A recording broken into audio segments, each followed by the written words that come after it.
a moment of calm, a hidden rock, and the fragile thread between welcome and danger.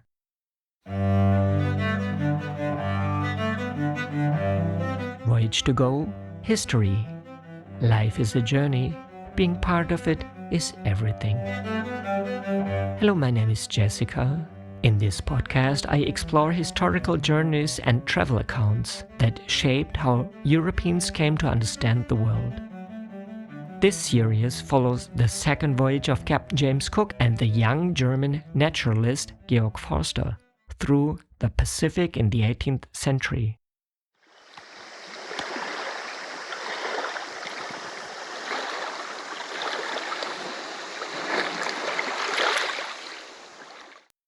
What happened in the last episode? In the previous episode, the Resolution sailed through a dense cluster of islands south of Malekolo, charting unknown coasts under constant risks of reefs, currents, and calm winds. A severe outbreak of fish poisoning left much of the crew incapacitated, while repeated near misses at sea underscored the dangers of exploration. Reflections on navigation, colonial ambition, and survival accompanied moments of fear, uncertainty, and narrow escape.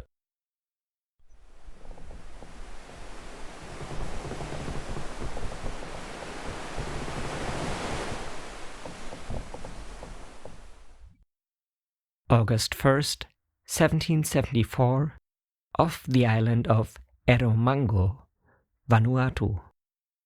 As they approached the land, more and more forests came into view, interspersed with open spaces and cultivated fields that stretched all the way to the mountaintops. They could already see many coconut palms, though these did not appear as tall and robust as in other countries.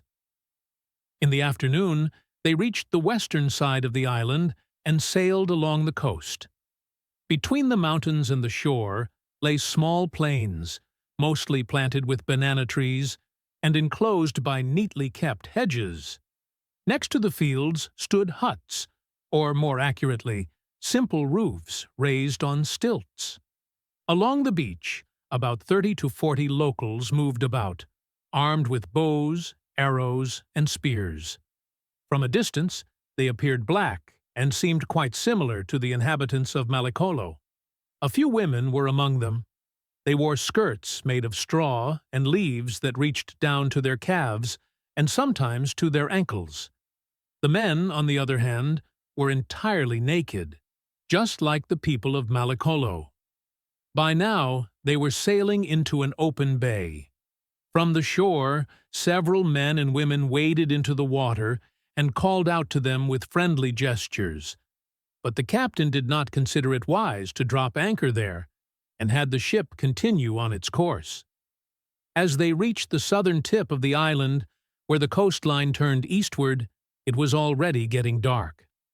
At the same time, the wind died down.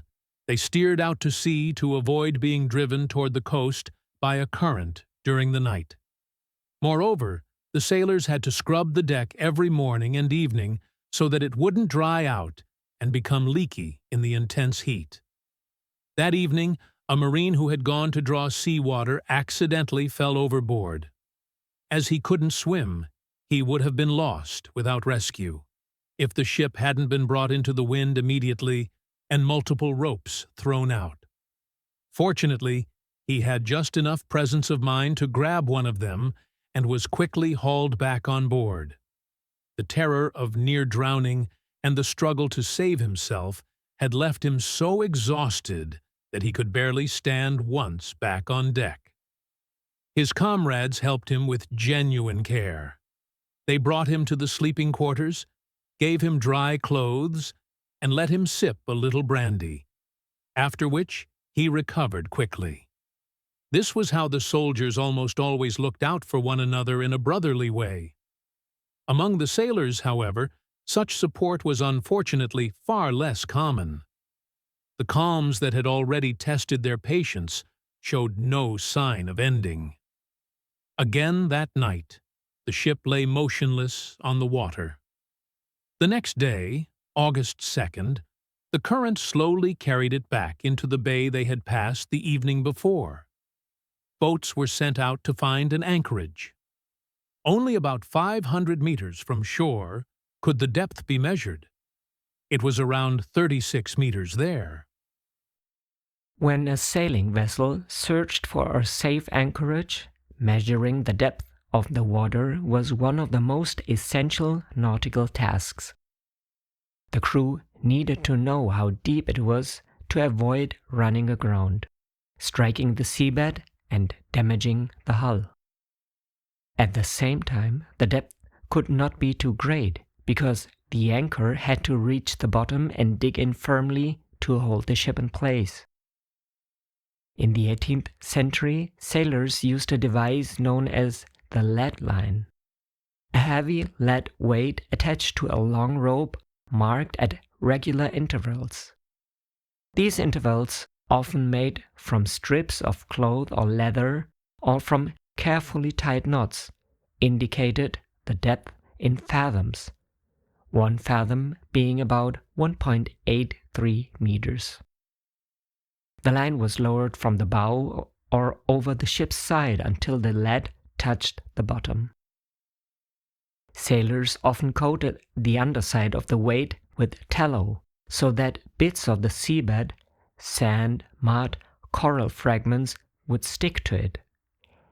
This allowed them not only to measure depth, but also to judge the nature of the ground and whether an anchor would hold there.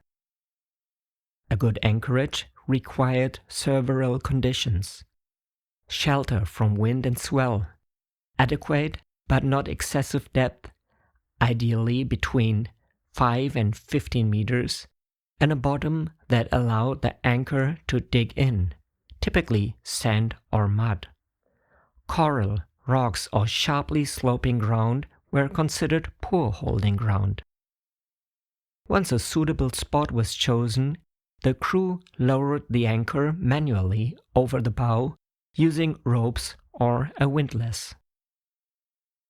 As soon as it touched the bottom, the ship was allowed to drift back slightly, either by wind or by controlled use of the rudder, so that the anchor could dig in and bite.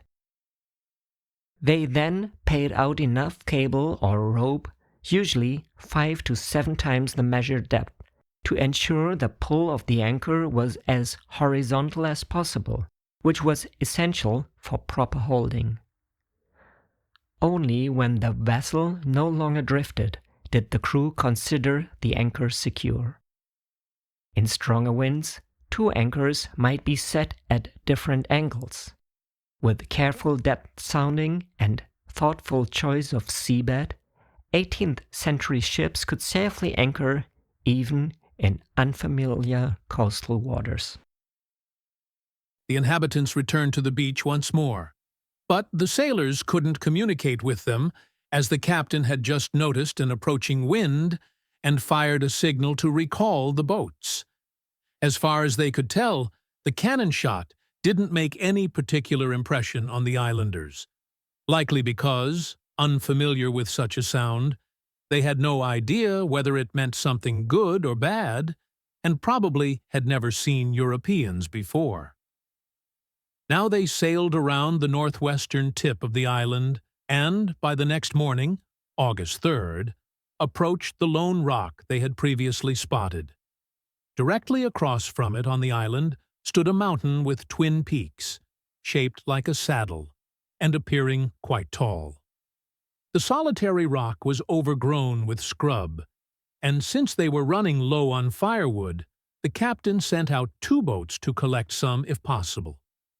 Hoping to make botanical discoveries, Georg and his companions joined the effort.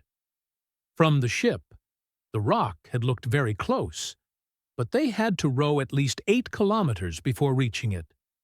In the end, they found all their expectations disappointed. The sea broke so violently against the cliff that landing was impossible. They rowed around the rock in vain, gazing longingly at the shrubs and trees. A large bat and several small birds fluttered through the thickets, and fish swam in abundance between the rocks, all of which only increased their curiosity. But the birds never came within range, and the fish wouldn't bite. On the way back to the ship, they at least managed to catch a sea snake, of the same kind that had been common in Mary Bay on Tongatabu. Shortly after returning on board, they sailed in light wind close along the west side of the saddle-shaped peak toward a bay. By evening, they reached its entrance. The bay was over 15 kilometers wide, but only about 4 kilometers deep. The so-called Saddle Mountain formed a peninsula on the bay's eastern side and shielded the anchorage from the trade winds. At the very end of the bay, the mountain was steep. Further inland, it sloped more gently, branching into several descending hills. Among the wild vegetation, the entire shoreline had been cultivated for tree planting and, as always on the friendly islands, enclosed with reed fences. In this area, they sailed about 2 kilometers offshore toward a low headland behind which they suspected a harbor. The inhabitants stood in groups on the shore. Some swam out toward them, getting close enough that their calls could be clearly heard. But none dared approach the ship. The people closely resembled the inhabitants of Malakolo, dark-skinned, though one man stood out with lighter skin and reddish hair. It struck them as odd that no boats were to be seen, neither on the water nor along the shore, even though it was hard to imagine that such a favorable island would lack boats entirely. As night fell, the people swam back to shore and lit fires among their plantations.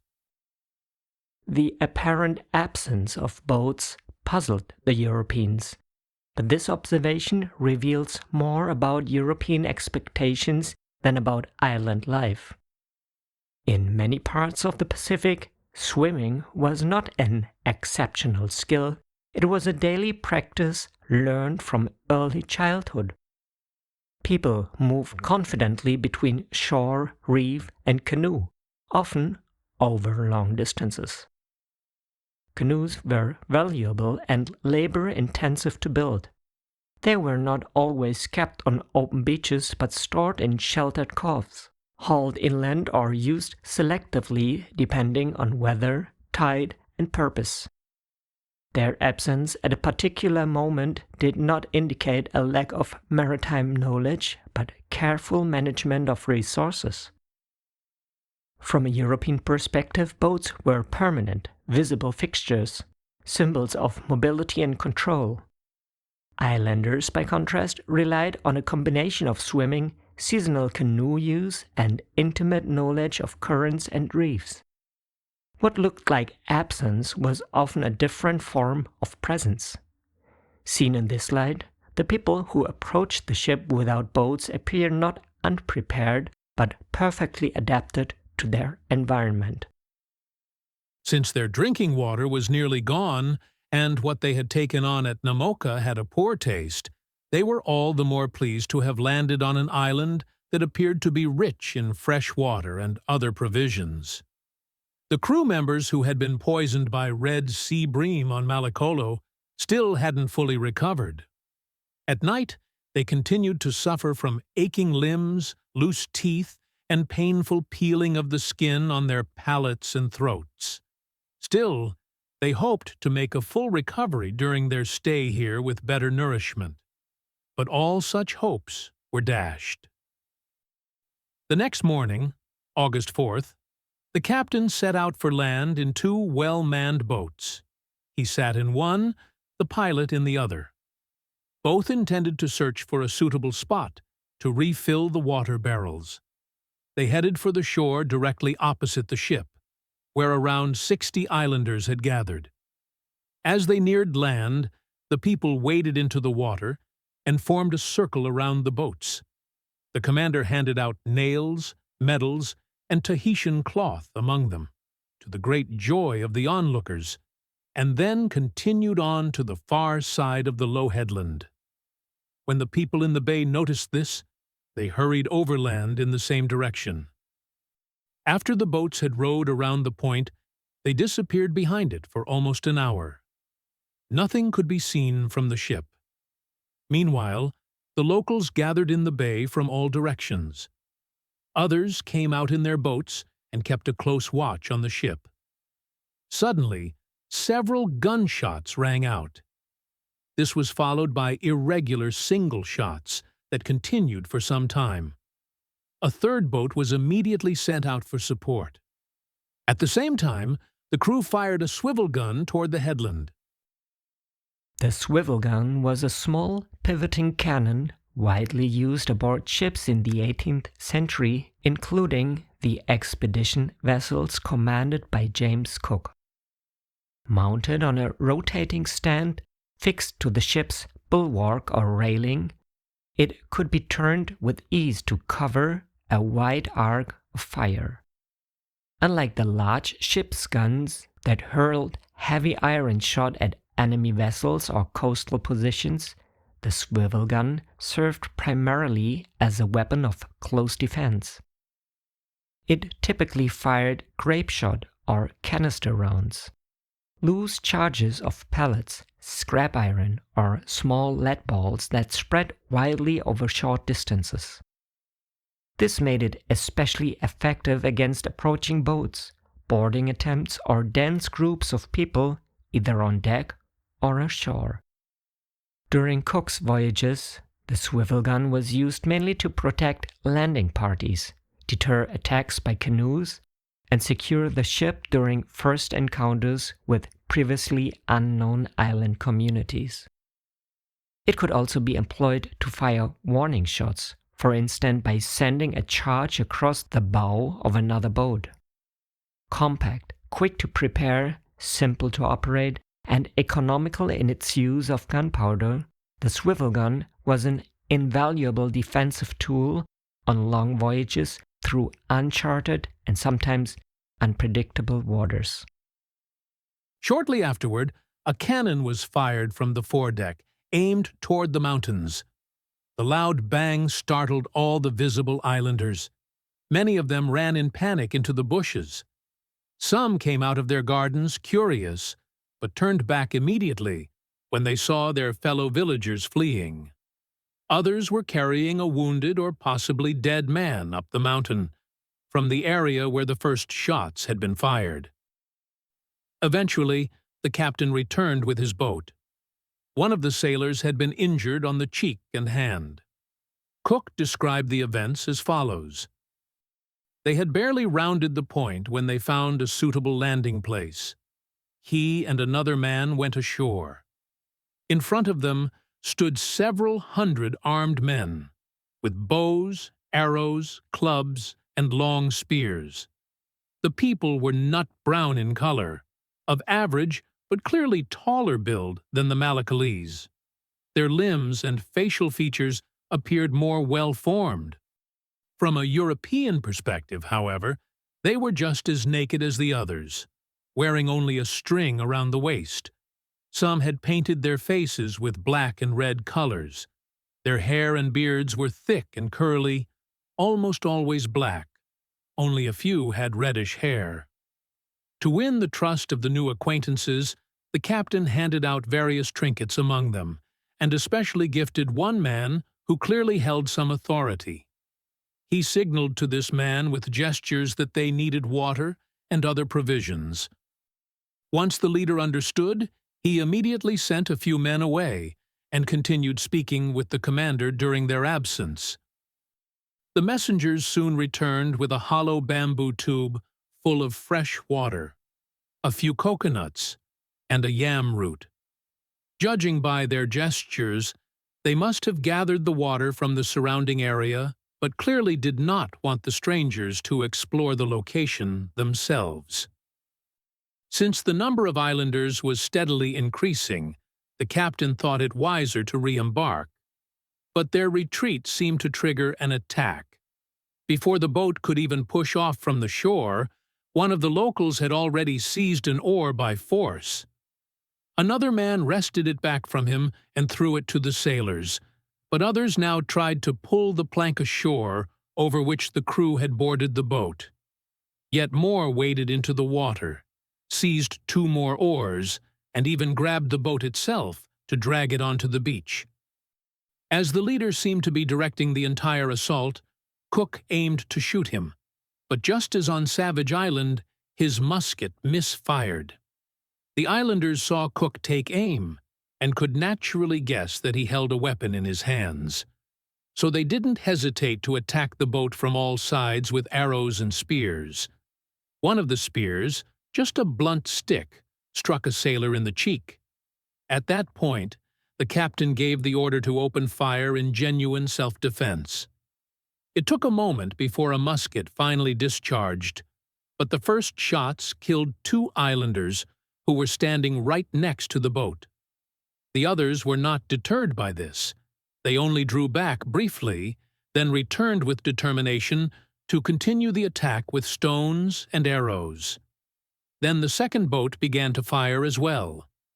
But there, too, only 2 or 3 muskets actually worked. Even so, a few more islanders were injured. Although England supposedly had the best flints, and the government paid well for their delivery, the troops were supplied with the worst flints imaginable. It was a scandal, especially with such a critical item. Strict quality control should have been enforced. Poor quality flints could cost thousands of lives, or even decide the outcome of battles. Foreigners who had attended military exercises in England, as well as in other countries, often noted that during a parade, after only a few volleys, at least 6 men in an English company had to step back from the line to remove a failed shot from their musket. This humiliating failure for a soldier was not due to the musket's lock mechanism, but entirely due to the poor flints. In this regard, all foreign armies were better equipped than the English. A reed arrow with a jagged tip made of black wood struck the pilot in the chest, but caused only a bruise, as the shot was weak. The wounded crawled into the underbrush. When heavier artillery was finally used, the entire group fled. Only a few had the courage to take up position behind a sand dune and continue harassing the attackers, but they too had to retreat, as any time they were spotted, shots were fired at them. When Cook saw the third boat approaching, sent as reinforcements, he returned to the ship and ordered the other 2 to continue sounding the bay. Still, Georg was not entirely convinced that the locals had truly intended to attack when they held onto the boat. It was probably the act of aiming the musket at their leader that provoked them. Nevertheless, it was hard to blame the sailors, and so it sadly seemed to be an inevitable misfortune that European voyages of discovery almost always ended in tragedy for the indigenous peoples. After breakfast, they weighed anchor to sail further into the bay, as their boats had found a better anchoring spot closer to the shore. The entire western coast was covered with thousands of palm trees, offering a magnificent view. However, these trees seemed different from coconut palms. As they sailed past the site of the skirmish, a few islanders were still present, but as soon as they saw the ship, they fled into the forest. The 2 lost oars were still leaning against some bushes, but it didn't seem worth the effort to send a boat just to retrieve them. They were already looking forward to anchoring there when the captain suddenly had the ship turn around and steer eastward around the Saddle Mountain. They named this headland Traitors-head because of the treacherous attack they had suffered there. It wasn't until around 3 p.m. that they had passed it. The naming of places was never a neutral act. When European explorers assigned names such as Traitors-head, they fixed a specific interpretation of events onto the landscape. A moment of fear, confusion, or violence was transformed into a permanent label, carrying moral judgment and blame. Such names rarely reflected how local people understood the encounter. They captured only the European experience, often shaped by misunderstanding, unequal power, and the presence of firearms. Once recorded on maps and charts, these names traveled far beyond the actual event and outlived the people involved. Through naming, exploration became narrative. Geography absorbed conflict, and landscapes were turned into reminders of danger or betrayal. Even when the causes lay in miscommunication or fear on both sides. With the headland thus marked in their memory and on their charts, the voyage pressed on along the coast. On the eastern side, they came upon a bay that reached deep into the land and appeared to contain many sheltered coves. Both shores were covered with dense woodland, which looked very inviting from a botanist's point of view. To the south, the terrain rose gently and revealed a wide landscape, cultivated almost everywhere, suggesting a great abundance of plant-based resources. As appealing as this view was, the captain hesitated, unsure whether to enter the bay or not. Just then, the island they had first sighted on July 28th came back into view. So the captain made a quick decision to leave the bay and sail toward that distant island, in order to examine as many islands in the group as possible. The island they were now leaving lay at 18 degrees 48 minutes south latitude and 169 degrees 20 minutes east longitude. It was nearly square-shaped and had a circumference of at least 55 kilometers. That the island was called Erromango in the language of its inhabitants, they would learn later on a neighboring island. A fresh, favorable wind quickened their voyage to the new island. During the night, they saw several fires on it, one of them flaring up in pulses, like the glow from an erupting mountain. At daybreak, August 5th, they realized they had passed close to a low-lying islet northeast of them, covered in coconut palms. But whether it consisted of a coral reef, like most such flat islands, they could not tell. Now, about 15 kilometers, 8 nautical miles farther east, they spotted a new island, quite mountainous in appearance. The larger island they were sailing toward stretched from northwest to southeast and featured a chain of tall mountains. In front of it lay a series of lower hills, the outermost, at the southeastern end, being a volcano, just as they had suspected the night before from the rising flames. It was a spent volcano, completely barren, and made of reddish-brown rock, shaped like a cone, with a crater at its center. Despite its striking shape, it was the lowest of all the surrounding hills.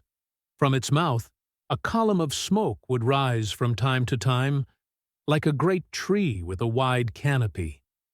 Each eruption was accompanied by a deep rumble, like distant thunder, and the smoke columns followed one another in quick succession.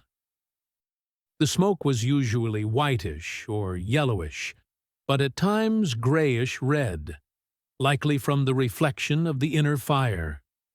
The entire island, except for the volcano, was densely wooded, especially with coconut palms, whose leaves appeared bright and fresh, even in this season, which corresponded to winter. After 8 o'clock, the boats were lowered into the water, and the pilot was sent off to explore a bay east of the volcano.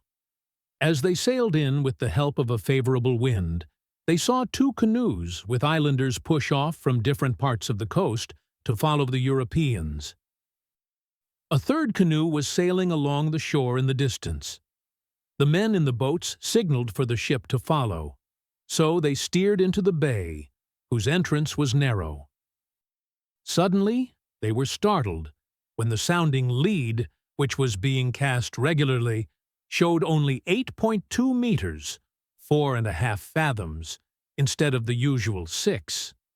However, the depth soon increased again to between 7.3 and 9.1 meters, 4 to 5 fathoms, and more. Later, they discovered that a hidden rock lay at that shallow point, and that they could easily have run aground there, especially given the tight entrance. The bay itself was small and round, but safe and comfortable, with a depth of about 7.3 meters, 4 fathoms, where they dropped anchor. Of all the islands discovered in this region, this was the only one where they stayed for any length of time. They took on firewood and fresh water, but the inhabitants refused to give them any other provisions, even though they clearly had no shortage. In that regard, their stay was of little benefit. What it did offer, however, was the valuable opportunity to encounter a people, or rather, a distinct tribe, who differed entirely from all those they had met before, and who therefore stood out clearly and deserved closer study.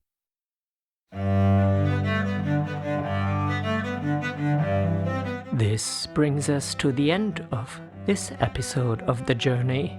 You can continue listening right away as the voyage unfolds further. Maps and present-day locations are linked in the show notes on YouTube and lead to the website. Support for this podcast is welcome via PayPal. Because life is a journey, being part of it is everything.